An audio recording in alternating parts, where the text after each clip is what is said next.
But the last really plausible thing I want to discuss before ending this discussion is the Ptolemaic Empire. Because of course, after this, we have the Roman conquest of Gaul under Caesar. We have Caesar's return to establish himself as dictator in perpetuity. Caesar is assassinated.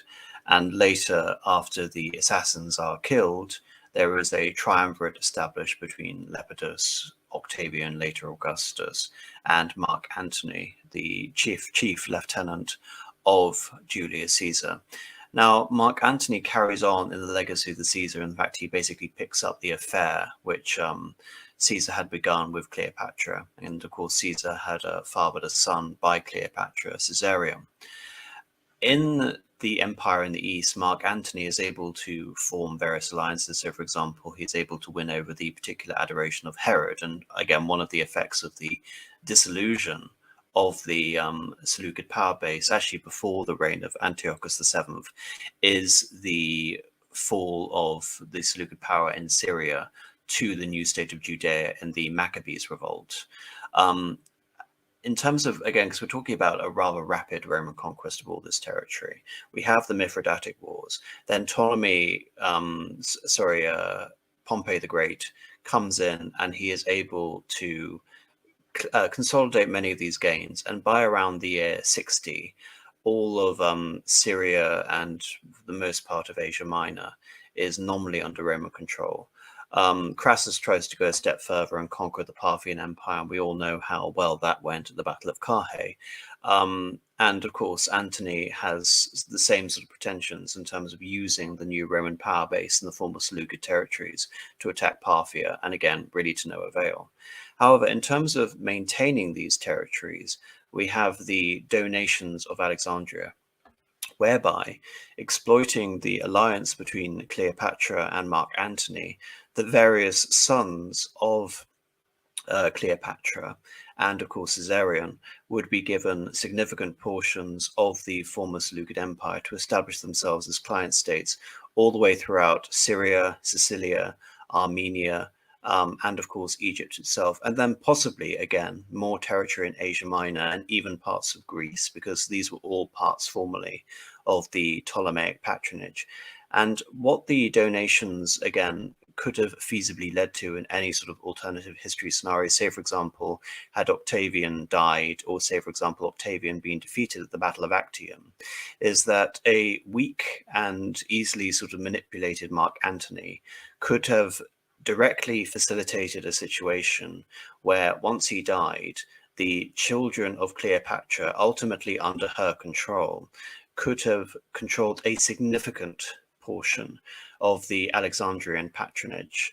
Not, of course, the Parthian Empire, which would have been severed, but significant enough to represent a core of territories, which, if consolidated under a Ptolemaic ruler, could have led to some form of gradual restoration of some of these territories and a significant weakening of the Roman power in this province. The reason why I push back against this scenario is that it hinges on many things. It hinges on the Romans being willing to willingly engage in a scenario in which all the legions are going to be pulled out of these areas, whilst at the same time, it really does facilitate the idea that Mark Antony is a traitor and is willingly and abetting the secession of various provinces of the Roman Empire beyond that of just being client states, as was again originally sold to the Senate in the form of the donations of Alexandria. And also it relies on the fact that Octavian is defeated at the Battle of Actium, and there is no consolidation, because of course historically the scenario goes the complete other way. There is no great empowerment of the Ptolemaic dynasty. The Ptolemaic dynasty is extinguished, and Egypt is not only made part of the Roman Empire, it is made a personal province of the new Roman Emperor Augustus. So in terms of this being a scenario, a lot of things need to go right for Cleopatra. I mean, this is obviously her dream scenario coming true, exploiting the lineage between the Ptolemaic and the Seleucid dynasties to be able to bring this about. But even if there were a scenario in which she were able to get her children on the thrones of all these places, from Cyrenaica all the way to Armenia and the Caucasus, you still need military power to be able to back that up. And as a woman, Cleopatra would need to be replaced to be able to have to rely on someone like a Mark Antony. And in the absence of a Mark Antony, in the absence of Roman troops, you would have to have a domestic source of military power. And as we've seen, I think it's very unlikely that some sort of middle power between the Parthian Empire and the Roman Empire could have arisen so quickly unless it involved a mass defection of Roman troops to Cleopatra's cause. Indeed, because at this point in time, the Ptolemies have the ability to raise something resembling of an army that is basically of an army of conscripts. The actual core of a professional army is very small in the Ptolemaic realm at this time, and in the rest of these areas, where once the Antigonids ruled supreme. Well, yes, I mean, the cream of the Ptolemaic Empire are basically mercenaries. I mean, there's a Galatian guard who are loyal to the Ptolemaic dynasty, but again, this isn't enough, like the Varangians.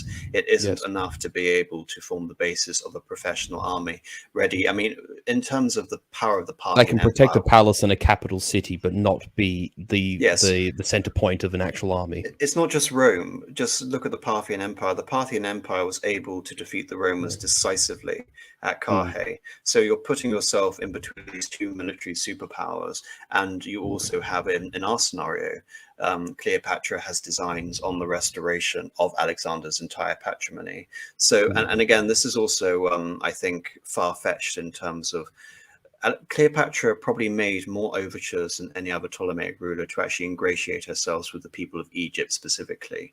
So the idea that she would actually transcend this and be able to position herself as a Greek first, a Diadochi successor first, and a Egyptian second is also rather contentious. Indeed, she was the only ruler, I believe, of the Ptolemaic dynasty who learnt Egyptian, the native language.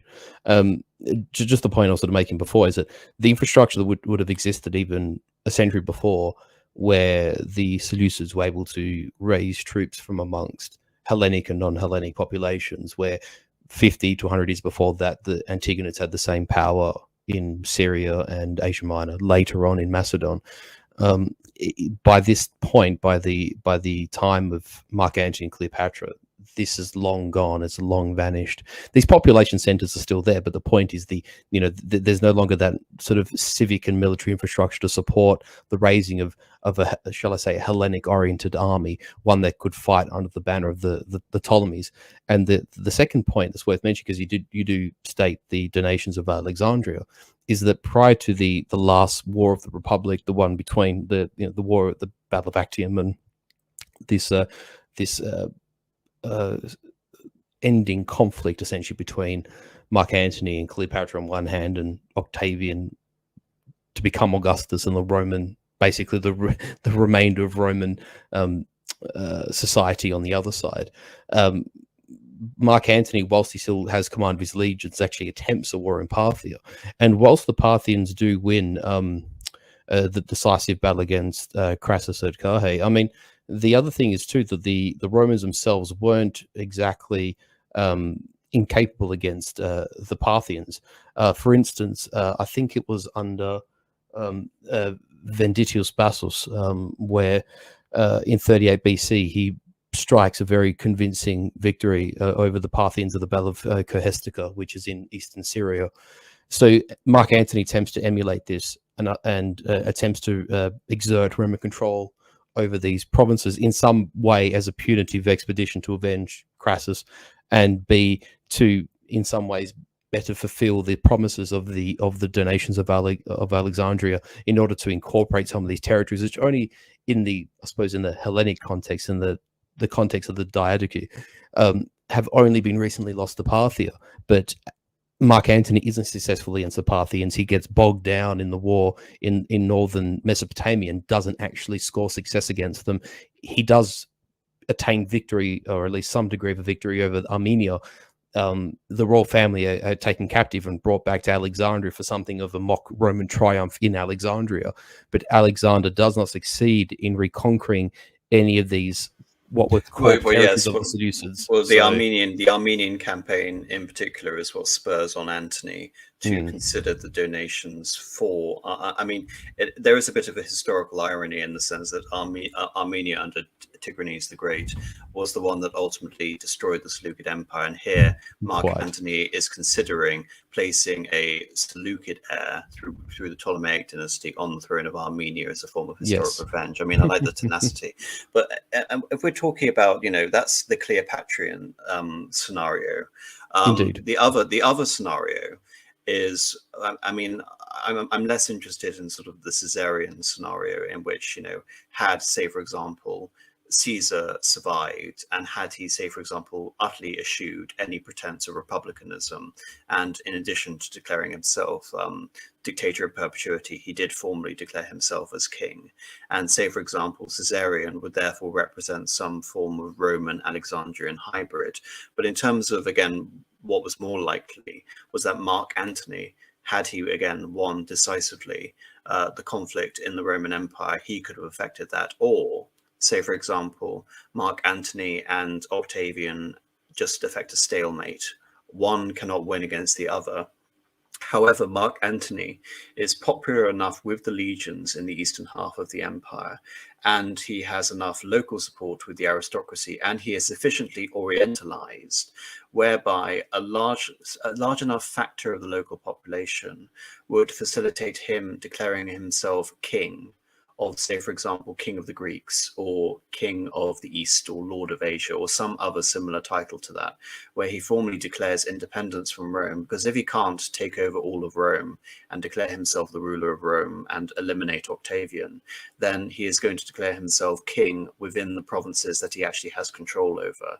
So the East goes over to Mark Antony, and let's say in this scenario, Cleopatra poisons Julius Antonius, his son, by fulva.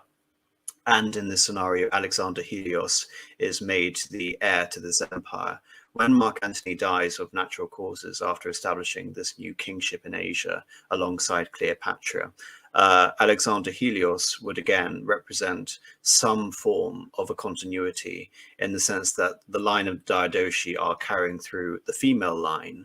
And in this case, the Ptolemaic dynasty, the Seleucid dynasty, has conquered and co-opted a Roman general to re-establish the legacy of the Alexandrian Empire.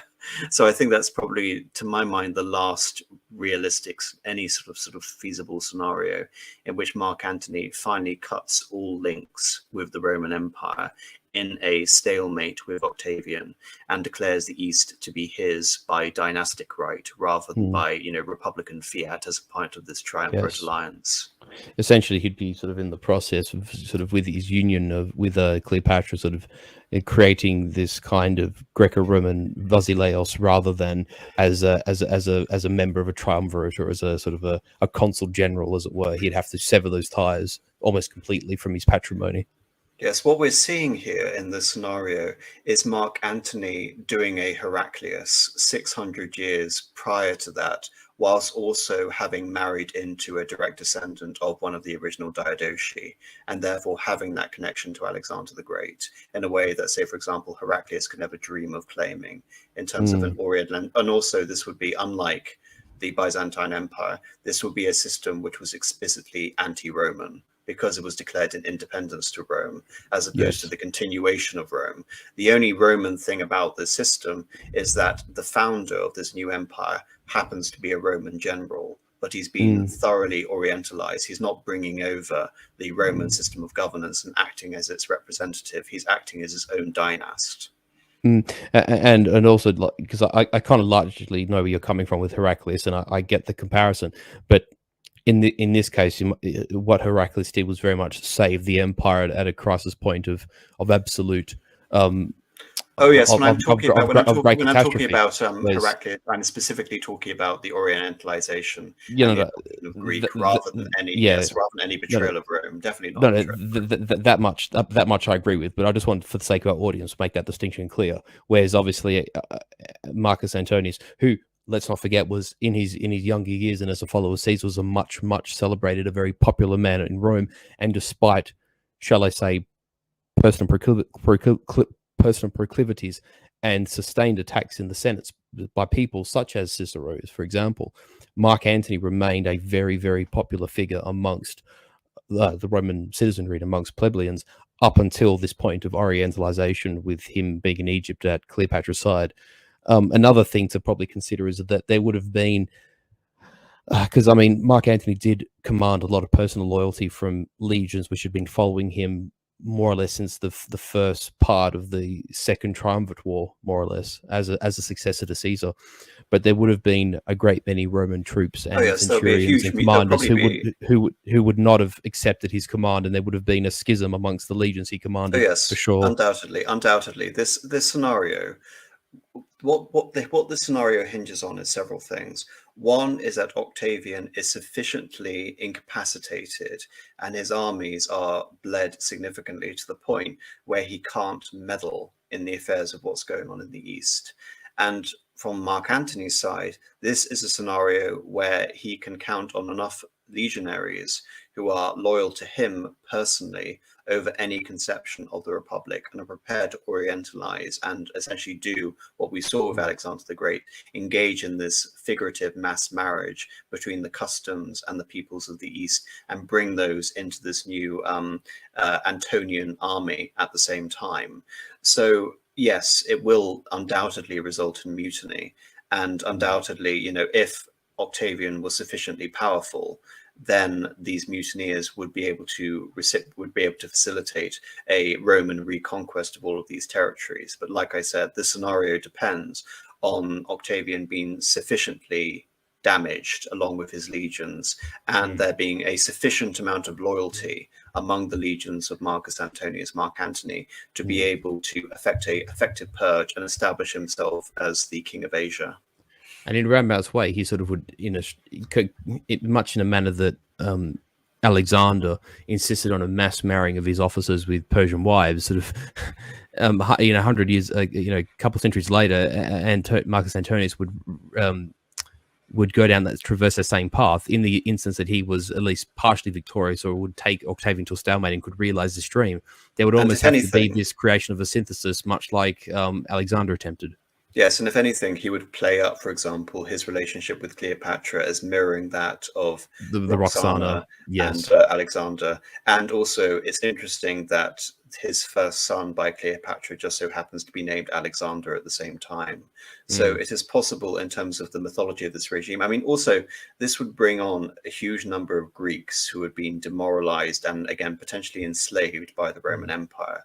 So if Mark Antony were to try and effect some policy whereby there was a mass liberation of the Greeks and the Greeks were brought on side again in support of this regime in terms of a re-Greekification of this whole territory, then they would again more than willingly support this regime if it sort of was explicitly seen as a restoration of Alexandrian authority through blood, and of course based in the city of Alexandria, Alexander's city. And at this point as well, considering we're only removed by very relatively short space of time, had there been an Alexandrian conquest, or in this case a Hellenic reconquest of Mesopotamia, there would have been more than enough Greeks in the area who'd been settled under Antigonid and Seleucid and even Alexander's policy, where had they captured Seleucia, then they would have had this very strong and cohesive sort of area and focal point of Hellenic identity and Hellenic culture and a populace to draw upon to have actually facilitated this. So it wasn't out of the realms of possibility in that respect, because there was very much strong degrees of Hellenic influence in these regions, such as Eastern Syria, such as Northern Mesopotamia, such as in Seleucia, in Babylon, etc. I think the one thing we through this scenario, we've been able to feasibly create a partial restoration of Alexander's empire in the West. And again, Mark Antony is now positioned as the restorer of Alexander's legacy. He's already been, defeated by, or rather sort of not defeated, but humbled by the Parthians, and his predecessor has already been annihilated by the Parthians. So now Mark Antony will be in this conflicted situation where he has to judge whether to defend against a possible Roman reconquest, whether he can trust the loyalty of his men, or whether he goes further and tries to bolster his legitimacy by conquering Persia and defeating the Parthian Empire. Because yes, if you want to really identify yourself as the restorer of the world, essentially basically like an Alexandrian version of Aurelian, then taking the Parthian Empire would completely legitimate in the eyes of many the idea that you are the true successor of Alexander, and your son Alexander Helios will be able to establish a dynasty which will endure, unlike that of Alexander. But again, the scenario whereby he would able to essentially create a new army out of the ruin of the Roman legions who remained loyal to him, I mean, that is enough. That's a elite guard who are trained and bled in battle and in sufficient numbers to be able to create a new core of an army, which again is going to mainly consist of maybe cataphracts and also conscripts from Syria and Egypt to launch a campaign. But maybe again, because we're talking about a new army, we're talking about hybridization between West and East, which wasn't again really achieved until we talk about the later Roman Empire, then perhaps this army would actually be better equipped to deal with Eastern warfare than the Roman legions at Carrhae were. And again, perhaps we could see a possible scenario in which the Parthian Empire is defeated and the Empire of Alexander is restored. And thereafter, we're now in a strong position from Mark Antony's point of view. I mean, he was still young when he committed suicide. He was only 53. So, you know, we're talking about a scenario, say, for example, in which one of the earlier wars of the Republic, say, for example, Octavian is decisively defeated by Mark Antony in the year 40 BC, or even after that, let's say 35 BC. Even after that scenario, Mark Antony, upon a normal sort of life trajectory, would have 20 years to achieve all this. So again, it is potentially feasible given the scenario we're elucidating here. Yeah, and in some ways it would have been well within the possibility of Mark Antony, because I mean, let's not forget that even though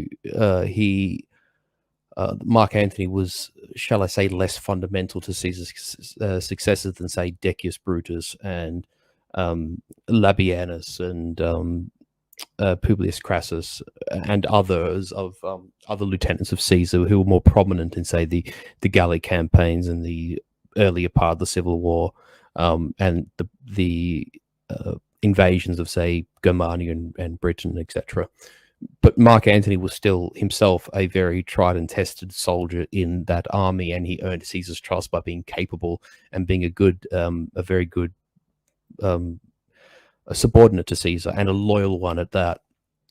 And you know, even though Mark Antony had his vulgarities, he was a man who, you might say, spelt for a fight, and Caesar always understood that quality in Mark Antony. And so you have a man who, you know, he's not perhaps a brilliant general in the context of or comparatively to someone, say, Pompey or Labienus or Caesar himself. You know, possibly not even an Agrippa. He's not a Corbulo. He's not a real outstanding general in his own right, but he would have the capability of, given what he would know of Roman warfare and given the ability of his subordinates who, assuming they would remain loyal to him, he'd have this cadre of Roman centurions and officers and battle-hardened men who would form a core or a backbone of whatever army he would build. They would have a sufficient understanding of Roman war to know how to sort of fight, and I suppose in some ways fight the Romans on their own terms and know what the Roman weaknesses are. And then, given the Eastern influences, whatever he could reconstruct of a Ptolemaic army, and if they were to, hypothetically speaking, if they were to reconquer some of these former Seleucid territories, and there were veterans of the Seleucid army who still existed at this point, that they could build and construct this hybrid army, they would almost have this proto-Byzantine quality. And I can't remember if it's in the Tatiki or the Strategikon or which Byzantine manual it is, but one of them makes an observation about when the Byzantine army fights in the west, it shall fight in the fashion of the Easterners, and when it fights in the east, it shall fight in the fashion of the west. So it's knowing that the Eastern style of fighting and the Western style of fighting both have redemptive qualities, and I dare say that it's kind of, from a military history standpoint, it's kind of an intriguing tangent of thinking to consider what this sort of Mark Antony, Cleopatra sort of pseudo Ptolemaic Greco-Roman entity, what kind of an army they would have fashioned of sort of like silver shield legionnaires with cataphracts and, Syrian archers and Kurdish, javelineers or peltasts and possibly even war elephants. I mean, the limits of the horizon, but it's an interesting thing to consider. What would have been cobbled together by them, and would they have learned the lessons of, say, Antiochus III at Magnesia and the defeats of the Greeks at places like Kynokephalae and Pydna, etc. I think that's a good way, really, to end the conversation. I mean, we've asked more questions than we have answers for, but such is the nature of counterfactual history. And I hope we've at least elucidated a few alternative history scenarios which are interesting to consider and ponder, and maybe ask yourselves any other points in history where things could have turned out drastically different, and what implications, say, for example, this last scenario we've elucidated about a Mark Antony style Alexandrian restoration could have had on the impact of world history.